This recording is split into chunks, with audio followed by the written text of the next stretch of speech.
avons entendu les réponses qui ont été données par le président Davoury, qui est lors de la conférence de presse qu'il a animée ce mardi, où il est revenu sur les questions bilantes au pays, après avec la pénurie du carburant, du cycle et autres besoins qui sont aujourd'hui chers au pays, et comme aussi même les prix ont flambé, que ce soit aux côtés des produits agricoles que le pays produit. Mais à entendre son discours, le discours est décevant parce qu'au lieu d'apporter les réponses qui vont donner l'espoir au peuple burundais, il n'a fait que dénigrer même la population qui aujourd'hui vit dans des conditions déplorables. Parce qu'aujourd'hui, au Burundi, il y a la pauvreté et aussi il y a la carence de ces produits est déjà citée. Ici, on peut rappeler qu'avec le rapport de l'OCHA, qui est une institution qui fait des rapports, que ce soit des rapports mensuels ou annuels, et avec le rapport du mois de février, l'OCHA a dit qu'au Burundi, il y a 1 800 000 Burundais qui ont besoin d'une assistance urgente. Donc, soit 13% de la population burundaise. Cela montre qu'aujourd'hui, la pauvreté est une réalité. Ce n'est pas quelque chose qu'il faut cacher.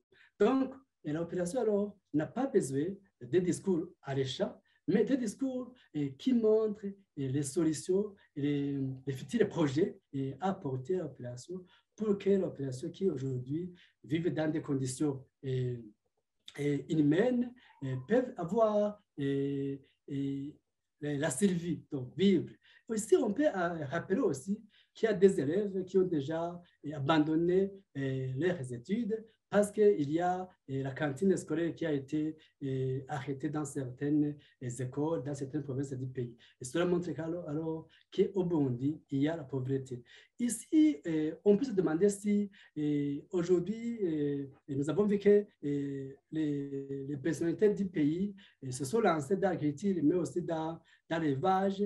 Et lorsqu'ils vont récolter dans leur champ, ils ne se mettent pas dans la peau de l'opération, mais trouvent que comme ils ont bien récolté, ils ont eu une bonne récolte, c'est l'opération qui a récolté. Alors, nous demandons alors au président, au lieu de donner des discours qui ne rassurent pas, mais de proposer des solutions, des projets et de montrer à l'opération la réalité. Parce qu'aujourd'hui, personne ne peut pas dire qu'il n'y a pas de pénurie de carburant, de ciment, de cycle, mais l'opération aujourd'hui ne sait s'il sait et c'est qu'elle sait se vouer. Donc, c'est pourquoi le discours n'a pas rassuré l'opération burundaise à entendre ce qu'il a dit à propos de la situation en général de l'opération, que ce soit pour la pauvreté, mais aussi que ce soit pour ces produits-là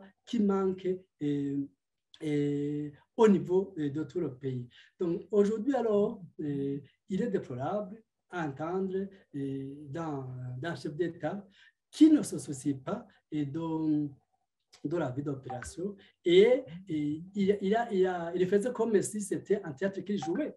Et aussi, en rapport avec les produits qui ne sont pas consommés au pays, il faut rappeler que chaque pays a sa culture. Il y a des cultures, des aliments qui sont mangés ici, mais qui ne sont pas mangés ailleurs. Donc, on ne peut pas se comparer aux Congolais et aux autres populations disant que tel et tel mange de tels produits qui ne sont pas mangés aujourd'hui. Et dire qu'il faut retourner dans les années 1920 où il y avait eu la famine et manger ce que nos ancêtres mangeaient à cette époque-là, ce n'est pas une solution à donner à l'opération, mais c'est plutôt une façon d'échapper aux vraies questions que l'opération se pose, mais ne trouve pas de solution.